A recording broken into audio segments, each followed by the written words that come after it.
2 Samuel 3. The war between the house of Saul and the house of David lasted a long time. David grew stronger and stronger, while the house of Saul grew weaker and weaker. Sons were born to David in Hebron. His firstborn was Amnon, the son of Ahinoam of Jezreel. His second, Cheliab, the son of Abigail, the widow of Nabal of Carmel. The third, Absalom, the son of Maacah, daughter of Talmai, king of Geshur. The fourth, Adonijah, the son of Haggith. The fifth, Shephatiah, the son of Abital. And the sixth, Ithream, the son of David's wife, Eglah. These were born to David in Hebron.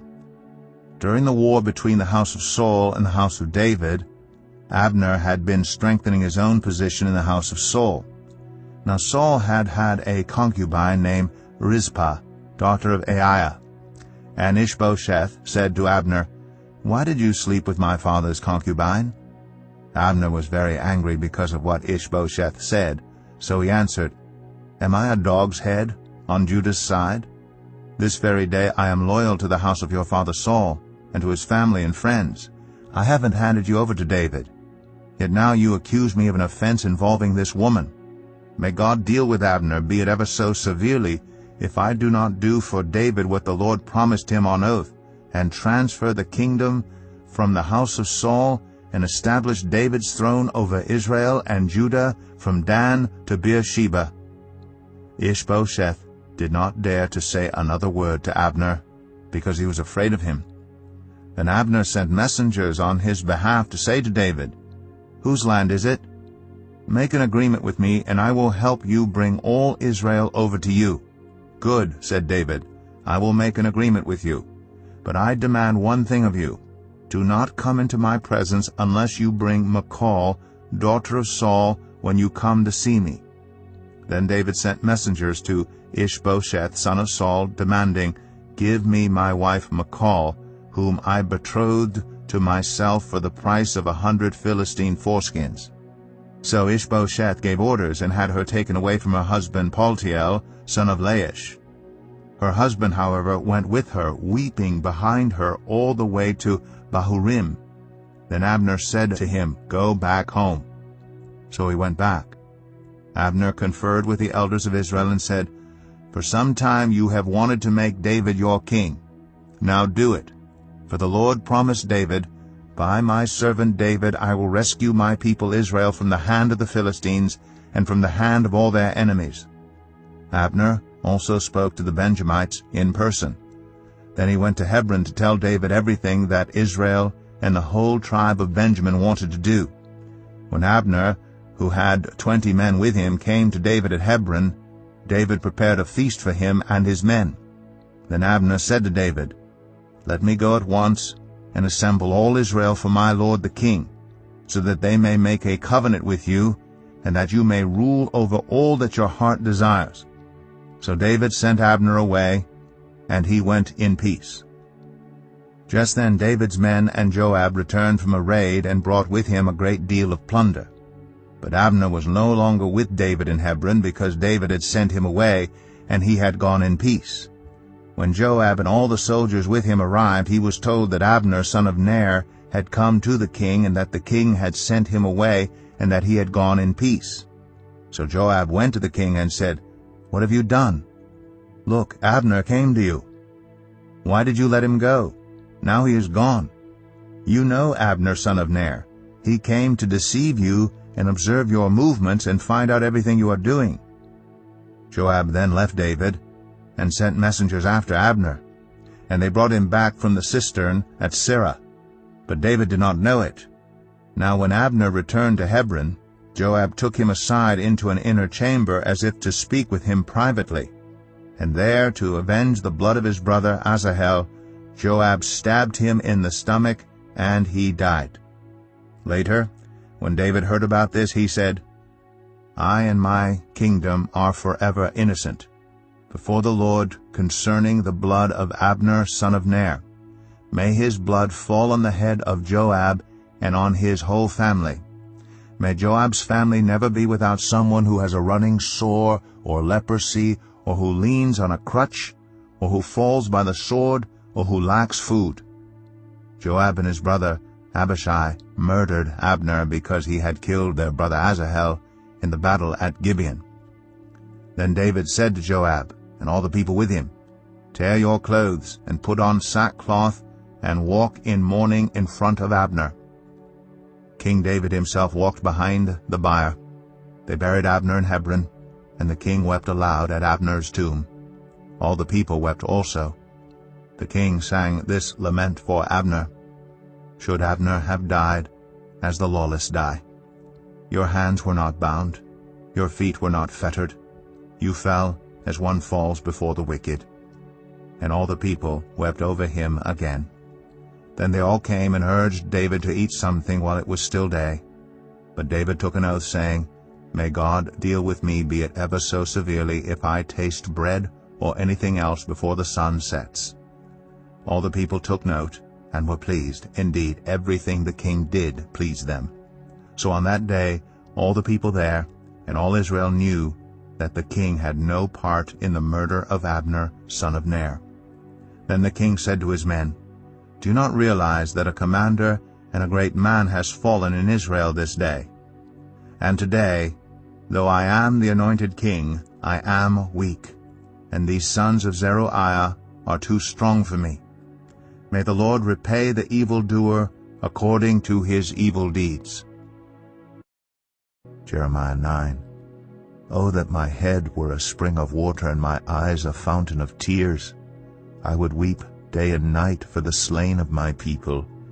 Oh, that I had in the desert a lodging place for travelers, so that I might leave my people and go away from them, for they are all adulterers, a crowd of unfaithful people. They make ready their tongue like a bow to shoot lies. It is not by truth that they triumph in the land. They go from one sin to another. They do not acknowledge me, declares the Lord. Beware of your friends. Do not trust anyone in your clan, for every one of them is a deceiver, and every friend a slanderer. Friend deceives friend, and no one speaks the truth. They have taught their tongues to lie.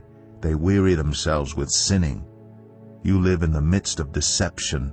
In their deceit they refuse to acknowledge me, declares the Lord. Therefore this is what the Lord Almighty says: See, I will refine and test them. For what else can I do because of the sin of my people? Their tongue is a deadly arrow. It speaks deceitfully. With their mouths they all speak cordially to their neighbors, but in their hearts they set traps for them. Should I not punish them for this, declares the Lord? Should I not avenge myself on such a nation as this? I will weep and wail for the mountains, and take up a lament concerning the wilderness grasslands. They are desolate and untraveled, and the lowing of cattle is not heard. The birds have all fled, and the animals are gone. I will make Jerusalem a heap of ruins, a haunt of jackals, and I will lay waste the towns of Judah, so no one can live there. Who is wise enough to understand this? Who has been instructed by the Lord and can explain it? Why has the land been ruined and laid waste like a desert that no one can cross? The Lord said, It is because they have forsaken my law, which I set before them. They have not obeyed me or followed my law. Instead, they have followed the stubbornness of their hearts. They have followed the Baals, as their ancestors taught them. Therefore this is what the Lord Almighty, the God of Israel, says: See, I will make this people eat bitter food and drink poisoned water. I will scatter them among nations that neither they nor their ancestors have known, and I will pursue them with the sword until I have made an end of them. This is what the Lord Almighty says: Consider now, call for the wailing women to come, send for the most skillful of them. Let them come quickly and wail over us, till our eyes overflow with tears and water streams from our eyelids. The sound of wailing is heard from Zion. How ruined we are! How great is our shame! We must leave our land because our houses are in ruins.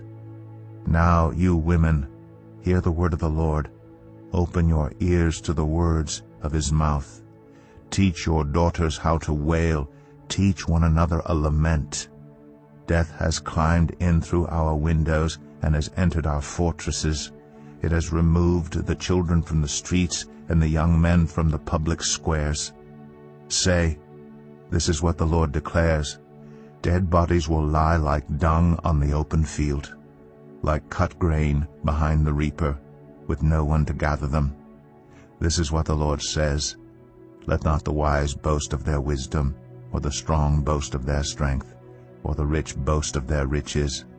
But let the one who boasts boast about this, that they have the understanding to know me, that I am the Lord, who exercises kindness, justice, and righteousness on earth, for in these I delight, declares the Lord.